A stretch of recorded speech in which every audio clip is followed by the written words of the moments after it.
Subscribe now and press the bell icon. Never miss an update.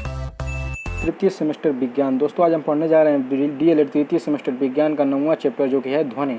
दोस्तों इस video के माध्यम से हम जानेंगे कि ध्वनि क्या है, ध्वनि की उत्पत्ति कैसे हुई, कंपन क्या है और तरंगे क्या हैं।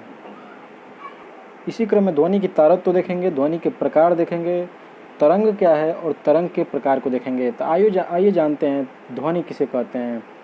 दोस्तों सर्वप्रथम हम जो है कि अपने सभी आसपास के सजीव निर्जीव द्वारा उत्पन्न अनेक प्रकार की आवाज़ों से परिचित हैं। जैसे चिड़िया जो है चहचहाने कार्य करती है, सड़क पर जो वाहन जाते हैं वो हॉर्न उनका बजता है, घड़ी का आवाज़ जो निकलता है वो टिक टिक करता है, कुत्ते भौंकते हैं, रेडियो टेलीविज़न से भी आवाज़ प्रसारित होता है, विभिन्न कार्यक्रम से आवाज़ प्रसारित होते हैं, बरसात के मौसम में बादल गरजते हैं। इन सभी के द्वारा जो आवाज़ आते हैं इन्हीं को जो है दोस्तों वैज्ञानिक भाषा में क्या कहा जाता है, ध्वनि कहा जाता है। जैसा कि हम सभी जानते हैं कि प्रत्येक वस्तु द्वारा ध्वनि उत्पन्न की जाती है और उन ध्वनियों की कुछ न कुछ विशेषताएं होती हैं और उन्हीं के द्वारा हम क्या करते हैं, पता लगा पाते हैं कि ये किस वस्तु की या किसका जो है कि ध्वनि है। आइए ध्वनि की उत्पत्ति देखते हैं। देख रहे हैं दोस्तों जैसे कि दिखाया गया, पहले देखिए जो है कि दिखाया गया ढोलक दिखाया गया है, मृदंग दिखाया गया, तबला दिखाया गया। इस पर क्या होता है, इसमें जो है कि इस पर कैसे ध्वनि उत्पन्न होता है, आघात करने से, पीटने से। उसके बाद क्या दिखाया गया, सितार है, गिटार है, वायलिन है। इस पर इनको जो तार होते हैं इनके तारों को खींचने पर जो है कि ध्वनि उत्पन्न की जाती है। उसके बाद क्या दिखाया गया है, बांसुरी है जो है कि, उसके बाद शहनाई है। तो इन पे कैसे जो है कि निकलेगा, तो फूंक मारने से। तो हम देख रहे हैं कि ध्वनि की उत्पन्न कैसे कैसे की जा सकती है दोस्तों। तो हम जानते हैं आघात से किया जा सकता है। तारों को जो कुछ ऐसे भी उपकरण पाए जाते हैं जिनको तारों को खींचकर हम ध्वनि को, जैसे रबड़ होता है, रबड़ को दो किनारे से पकड़ लेंगे और बीच से जो है खींचेंगे तभी ध्वनि निकलेगा। उसके बाद जो है कि फूंक मार के भी हम ध्वनि को उत्पन्न कर सकते हैं, रगड़ के भी ध्वनि को उत्पन्न कर सकते हैं। आइए जानते हैं तरंग किसे कहते हैं दोस्तों। वेव किसी माध्यम या निर्वात में एक बिंदु से दूसरे बिंदु तक ऊर्जा स्थानांतरण करने वाले विक्षोभों अर्थात विक्षोभ को, डिस्टर्बेंस को तरंग कहते हैं।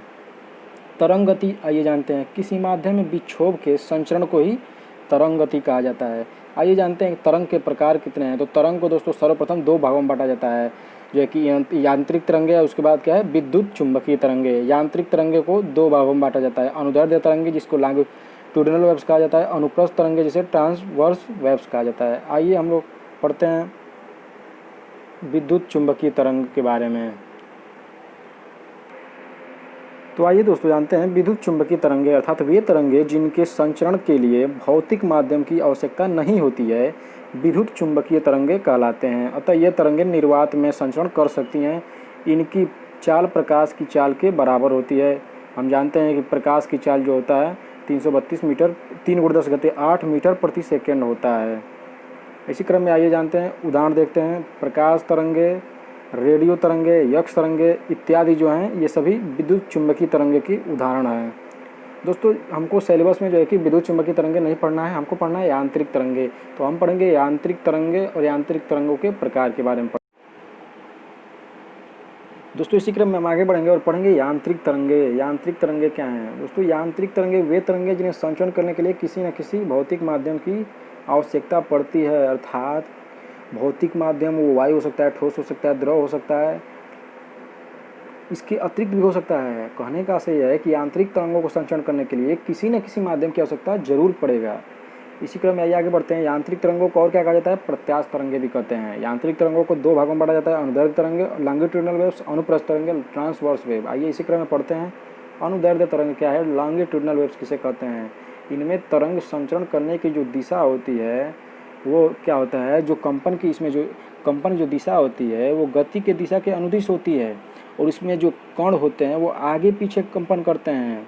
उदाहरण के रूप में देखेंगे ध्वनि तरंगे और भूकंपीय पी तरंगे। आइए एक उदाहरण के माध्यम से समझते हैं। स्प्रिंग को ले लीजिए। स्प्रिंग में क्या है, अगर स्प्रिंग को हम लेके अगर उसको हम फैला रहे हैं तो क्या होगा, मान लीजिए हम गति तो उसको फैलाने कर रहे हैं, लेकिन वो स्प्रिंग क्या चाहेगा, वो तो चाहेगा कि उसके जो कंपन होंगे वो तो चाहेंगे कि हम प्रारंभिक स्थिति में आ जाएंगे। अर्थात आप कितना हो खींच के उसको फैलाएंगे, वो अगर उसके छोड़ने के बाद वो आगे नहीं जाएगा, वो हमेशा जो है कि अपने प्रारंभिक स्थिति में ही आना चाहेगा, वही दिखा रहा है। और दोस्तों दो पद और देखने को मिलते हैं जो ये स्प्रिंग जो चित्र में लिया है। देखिए ऊपर दिखाया है कंप्रेशन, अर्थात जो है कि प्रारंभ में स्प्रिंग में क्या होता है, प्रारंभ में स्प्रिंग में क्या होता है, संपीड़न अवस्था में होता है। वो प्रारंभ में स्प्रिंग क्या होता है, संपीड़न अवस्था में होता है। जब उसको फैलाते हैं तो क्या होता है, वो विरलन हो जाता है, विरलन।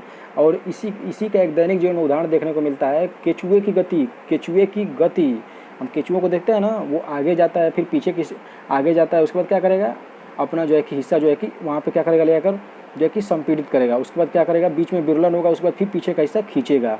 तो कछुए की गति कैसी गति है दोस्तों, तो अनुदैर्ध्य तरंग की जो है कि उदाहरण है। स्प्रिंग की गति जो है कि अनुदैर्ध्य तरंग की उदाहरण है।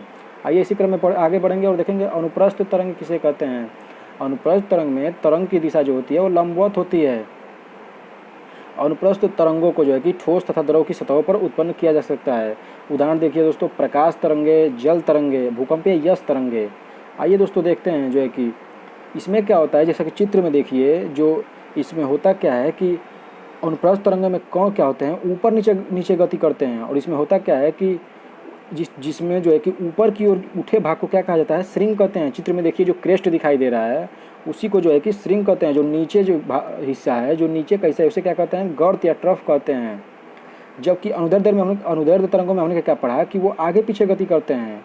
और उसमें हमने क्या पढ़ा कि जब कण सामान्य की अपेक्षा अधिक पास होते हैं तो उन्हें क्या कहेंगे, संपीड़न कहते थे। और यदि दूर होते तो उनको क्या कहते थे, विरलन कहते थे। आइए कुछ उदाहरण देखते हैं दोस्तों। जब कोई तालाब होता है, शांत होता है, उसमें हम जो है कि स्थिर जल में हम कोई पत्थर का टुकड़ा फेंकते हैं तो क्या होता है, उस स्थान पर क्या होता है, विक्षोभ उत्पन्न हो जाता है। और जो है कि उस स्थान पर जल क्या होते हैं, ऊपर नीचे गति करने लगते हैं। और धीरे धीरे यह विक्षोभ क्या होता है, आगे बढ़ता है और यह ऊर्ध्वाधर दिशा में गतिमान हो जाता है। यही दोस्तों कह रहा है, विक्षोभ के आगे बढ़ने की प्रक्रिया को क्या कहा जाता है, तरंग गति कहते हैं। और श्रिंग हमने पढ़ा, श्रिंग किसे कहते हैं, तरंग गति का उठा हुआ भाग क्या होगा, श्रिंग कहा जाएगा। गर्त किसे कहेंगे, तो तरंग गति का दबा हुआ भाग क्या कहा जाएगा, तो गर्त कहलाएगा। और भी कुछ उदाहरण इसको देखने को मिलते हैं दोस्तों, जैसे कि वो रस्सी में उत्पन्न गति हो गया, जल में उत्पन्न गति हो गया। ये विभिन्न प्रकार के जो है कि उदाहरण हैं दोस्तों। कभी कभी परीक्षा में ये पूछ दिया जाता है कि अनुदैर्ध्य तरंग और अनुप्रस्थ तरंग में अंतर बताइए। तो दोस्तों हम अंतर लिखेंगे। जैसे मान लीजिए अनुदैर्ध्य तरंग के लिए अनुदैर्ध्य तरंग में हमने क्या पढ़ा कि अनुदैर्ध्य तरंग में कंपन की जो दिशा होती है वो गति के दिशा के अनुदिश होती है, पहला अंतर हो गया।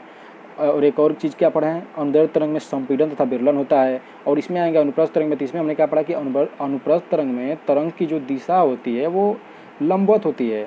और अनुप्रस्थ तरंग में जो है क्या बनता है, श्रिंग व गर्त बनता है।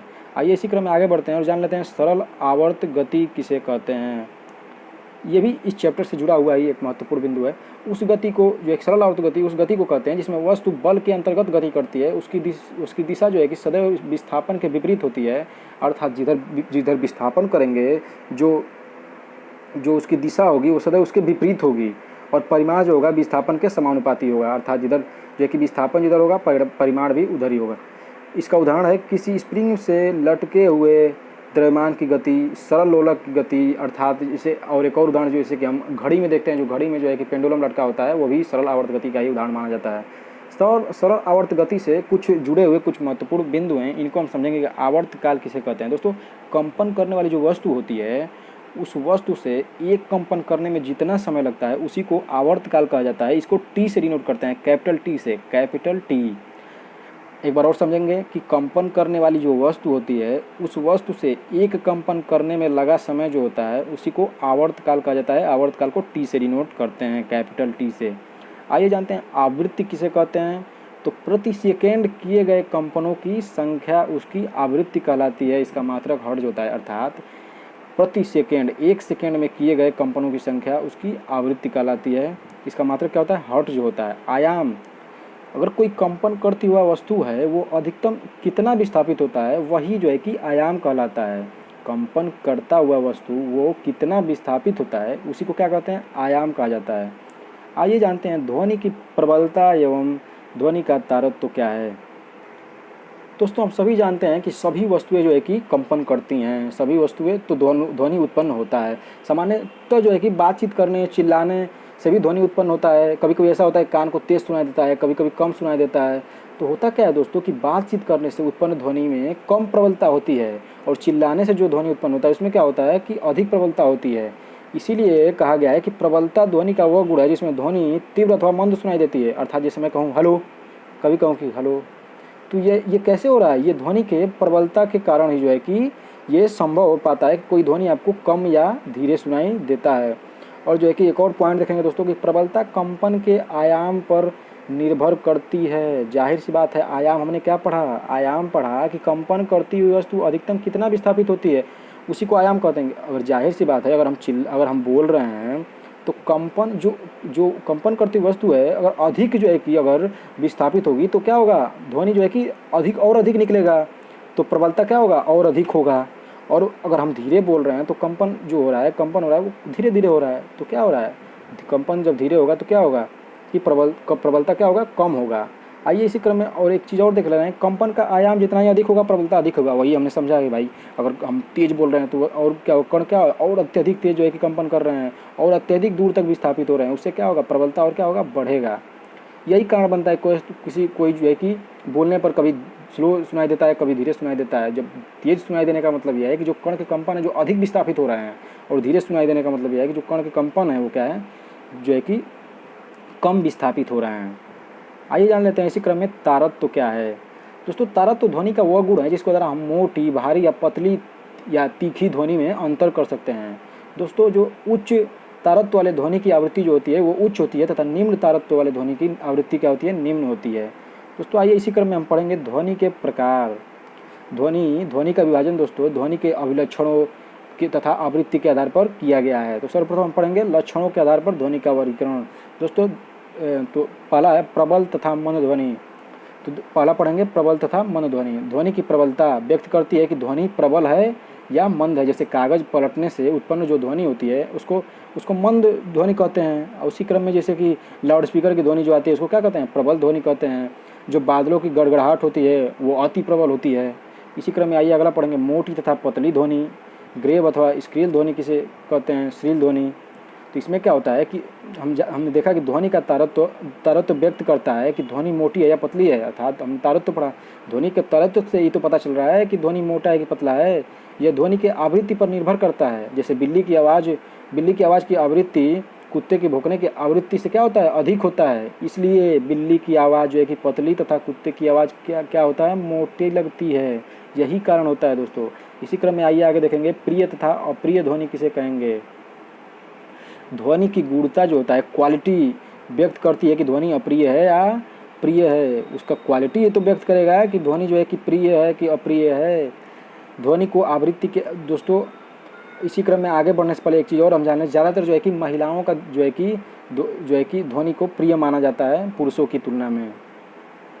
वैसे कि कभी कभी पुरुष के भी जो है कि ध्वनियाँ जो है कि प्रिय देखने को मिल जाती हैं।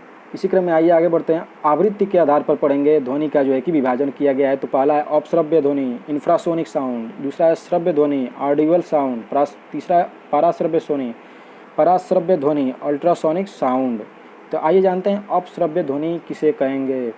अपश्रव्य ध्वनि इसमें क्या होता है, कंपन जो है कि 20 कंपन प्रति सेकंड होता है, अर्थात 20 हर्ट्ज से कम की ध्वनि तरंगें होती हैं। अर्थात इसमें कंपन क्या हो रहा है, 20 हर्ट्ज, अर्थात जो है कि 20 हर्ट्ज या 20 हर्ट्ज से कम जो है कम की आवृत्ति की ध्वनि तरंगे इसमें होती हैं। ये जो ध्वनि होता है ये मनुष्य को नहीं सुनाई दे सकता है, कि केवल जैसे कुछ जंतुओं को सुनाई देगा, जैसे हाथी हो गया, कबूतर हो गया, जो है कि ये लोग जो है कि इसको सुन पाएंगे।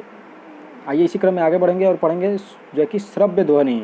श्रव्य ध्वनि ये मनुष्य सुन सकता है। इसकी आवृत्ति जो होती है 20 हर्ट्ज से लेके 20,000 हर्ट्ज तक होता है। इसको जो है कि मनुष्य क्या कर सकता है, आसानी से सुन सकता है। आइए इसी क्रम में पढ़ते हैं पराश्रव्य ध्वनि किसे कहेंगे। यह जो है कि 20,000 हर्ट्ज से अधिक आवृत्ति होता है। इस ध्वनि को मनुष्य नहीं सुन सकता है परंतु बहुत ज़्यादा देर तक नहीं सुन सकता है। इसको अनेकों समस्याओं से जो है कि सामना करना पड़ जाएगा। हर्ट संबंधित जो है कि उसको समस्याओं से जो है कि सामना करना पड़ जाएगा। इसमें क्या होता है, इसको कौन कौन सुन सकता है आइए जानते हैं। जो है कि कुत्ते सुन सकते हैं, चमगादड़ सुन सकते हैं, डॉल्फिन जो मछली होती है वे जो है कि पराश्रव्य ध्वनियों को सुन सकते हैं। दोस्तों ध्वनि संबंधित कुछ और महत्वपूर्ण जो है कि बिंदु देख ले रहे हैं। ध्वनि की संचरण के लिए माध्यम की आवश्यकता नहीं होती है। ध्वनि की चाल जो होता है ठोस में सर्वाधिक होता है तथा गैस में सबसे कम होता है। दोस्तों आशा करता हूँ कि वीडियो आपको पसंद आया होगा। और दोस्तों अपने से जुड़े जो भी आपके तृतीय सेमेस्टर से जुड़े दोस्त हैं उनको भी ये वीडियो शेयर कीजिए, ताकि ज़्यादा से ज़्यादा लोग इस वीडियो के माध्यम से लाभान्वित हो सकें। धन्यवाद।